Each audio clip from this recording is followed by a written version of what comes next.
Hey there, Planet Poke People, it's me, Diogen Z, and it's time to play Pokemon Conquest.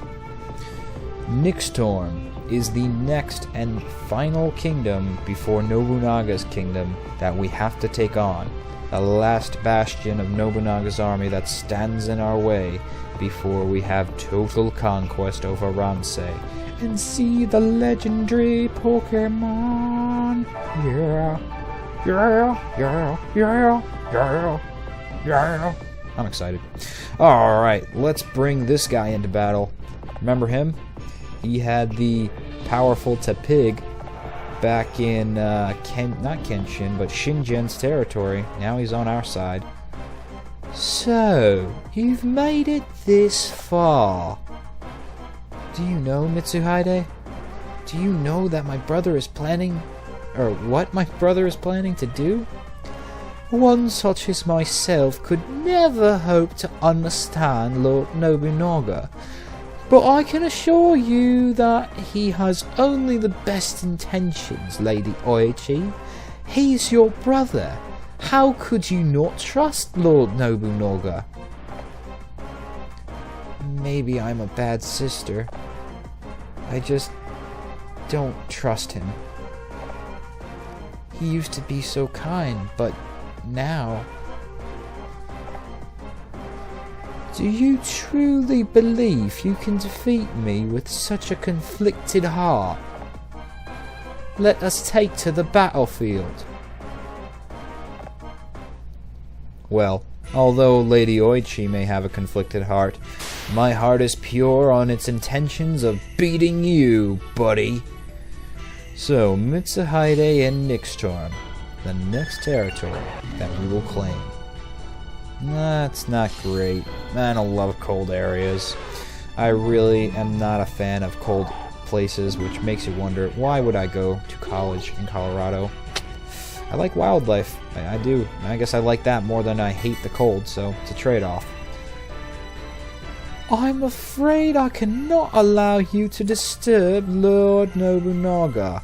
Here on this battlefield, I will stop you! And I'm here too! I hope you're ready! Oh, jeez. He's got a little gremlin on his side. So, this battlefield not only being annoying because it's cold, and I do not like cold temperatures, not that I am feeling this digital cold, but it is frustrating in the lack of movability.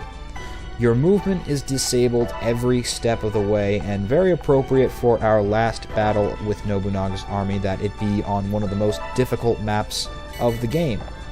It's not such a difficult map to navigate as previous maps we've seen. It's definitely not as locked down as somewhere like Valora was, or Elusio, where you could only go in between warp points and you can only go when gates are down. But this place is difficult. I will defeat you, Diogenzi, for my father's sake! Oh, jeez, that's your father? Who would have known? But here it's a lot more open, but it's hard to move around in if you're not an ice type. And since you're going against an ice-type team, it makes very little sense to try and counteract ice with ice. Yes, the old saying is fight fire with fire, but do bring fire types. Don't bring ice types. It's very hard to take out these ice types without any considerable damage from your ice types. It's really gonna be a back and forth of very little action, very little HP loss. You want fighting types and fire types. That's what will be the best here. What's nice about having Vaporeon is, although it's not ice type, so it won't be able to move freely on ice. That's the catch-22 of the ice, is that, okay, you're not able to move around when you have non-ice types, but when you do have ice, you can walk on the ice freely. You don't have to slip and slide around like it's inside the ice path back in Crystal. You don't have to do that. It'll be like normal land, just like Lapras exhibited there, and you can get a much better position on your opponent that way.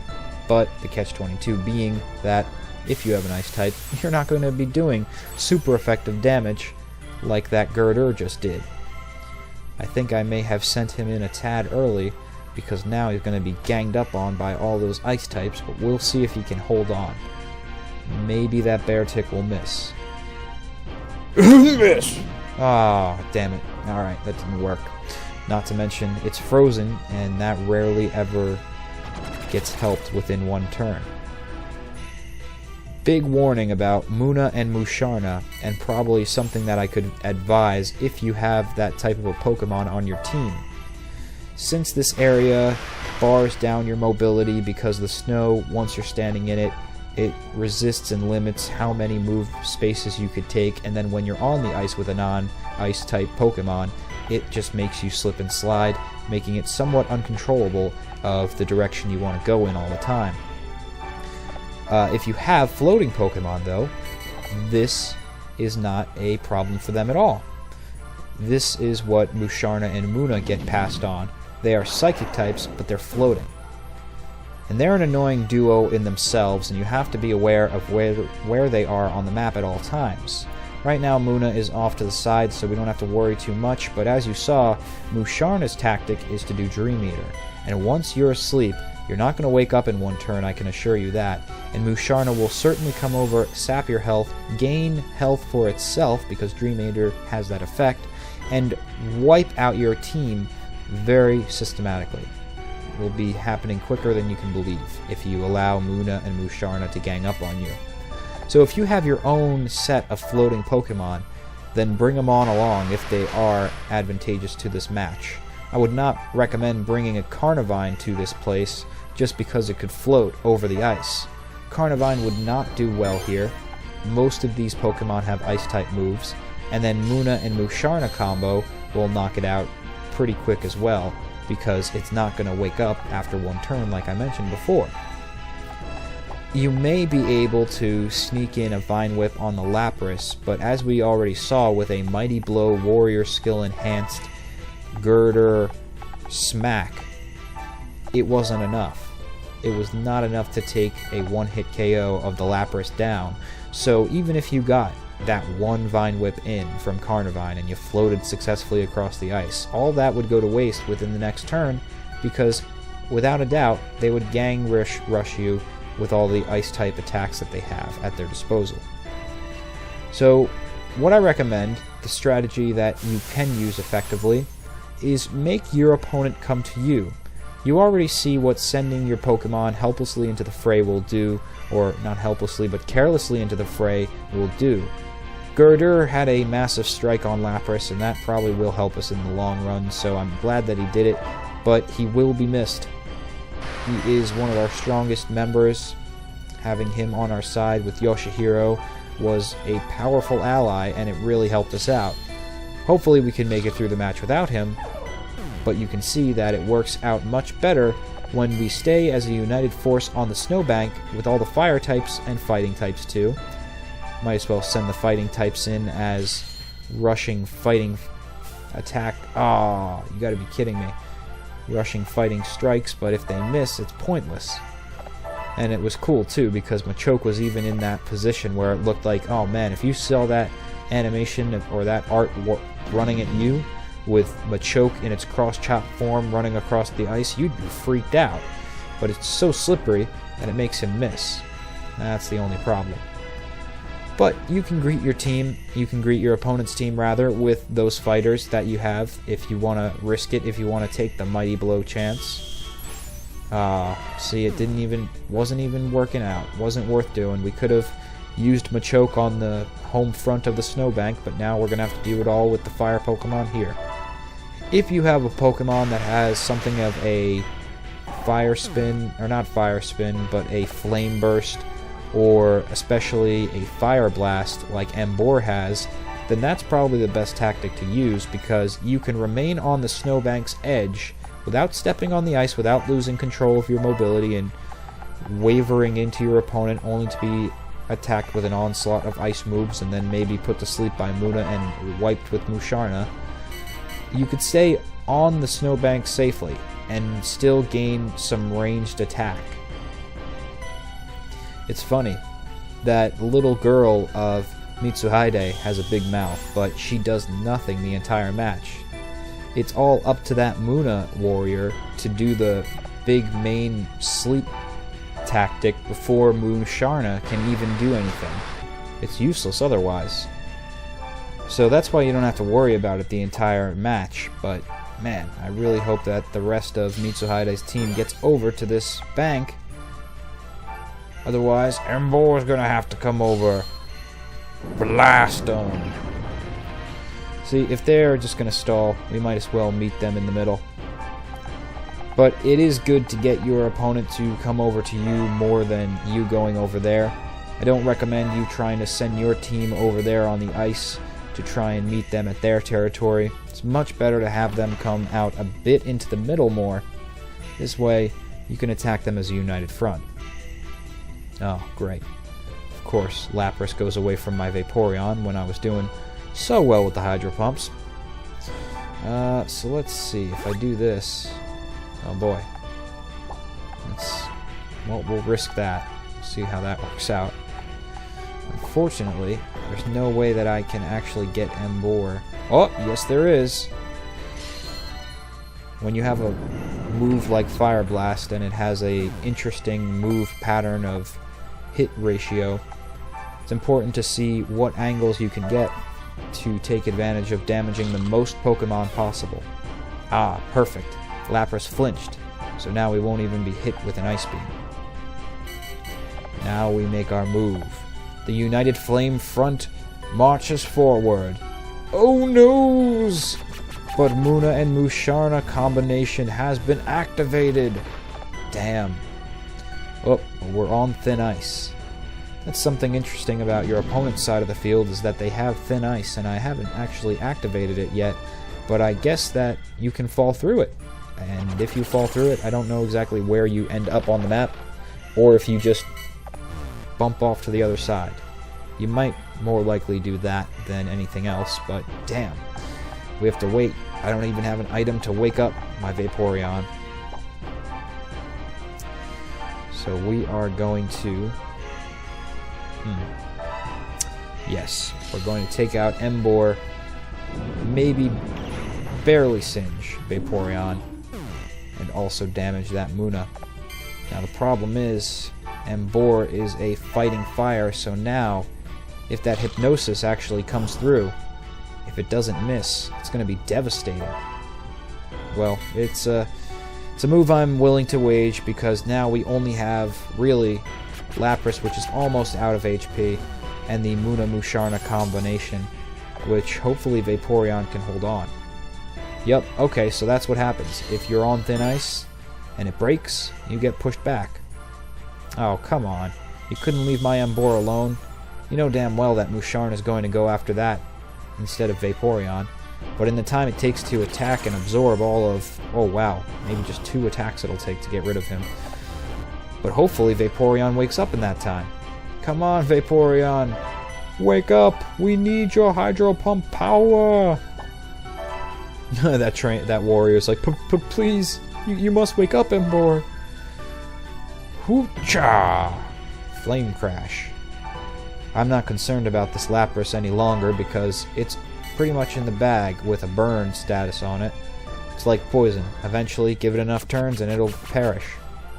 And you don't need that Perish Song to take out your opponent in 3 turns. I wonder if Perish Song actually made it over to Conquest now that I mentioned that move.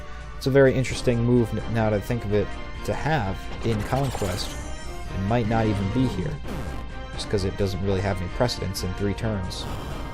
Who knows, it might just very well be here and I haven't experienced it yet.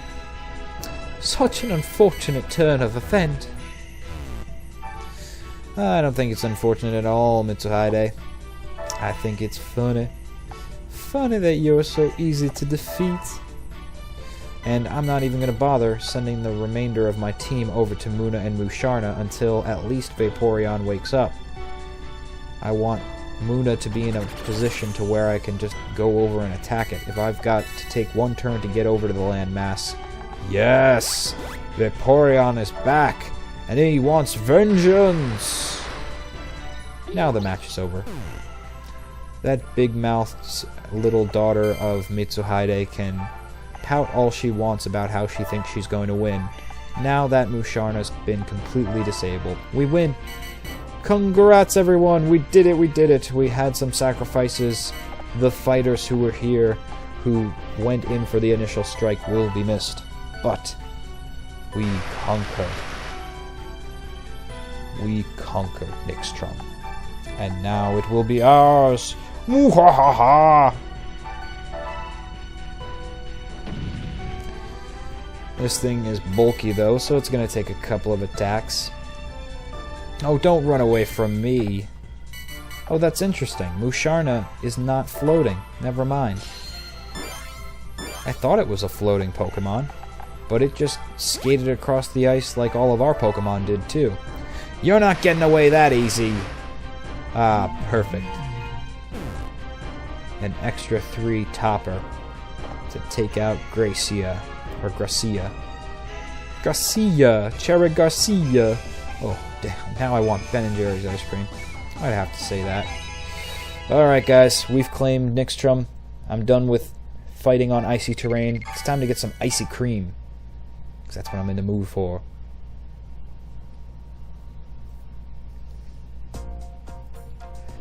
So, it would appear that you truly are capable. Mitsuhide. My brother told me. He told me that he would destroy Ronsei. I don't know what he meant exactly, but he terrified me. I think he meant he's gonna destroy Ronsei. He's pretty straightforward with his demands and his ambitions. The world is going to change, just like my brother did. Lapras is all deep. Lady Oichi, I know not of what you speak. Lord Nobunaga is everything to me. To serve by his side, it is everything I have ever wanted. I must go. Well, he's buried colon deep in Nobunaga. That's quite interesting. Lord Diogenzi, finally, the next kingdom is... Ah! Dragnor. I always knew you would make it here. You didn't speak like you always knew that. Acted like we never would. But you're going up against Nobunaga now. You're going to need more than a few party tricks up your sleeve. But you're gonna beat him, Diogenzi. You don't need to worry about me, Lord Diogenzi. Let's go. Yes, we shall go in a couple of episodes because we gotta train. Yes, the next battle in Dragnor will put us to the test. It will be the most intense, and I'll see you later.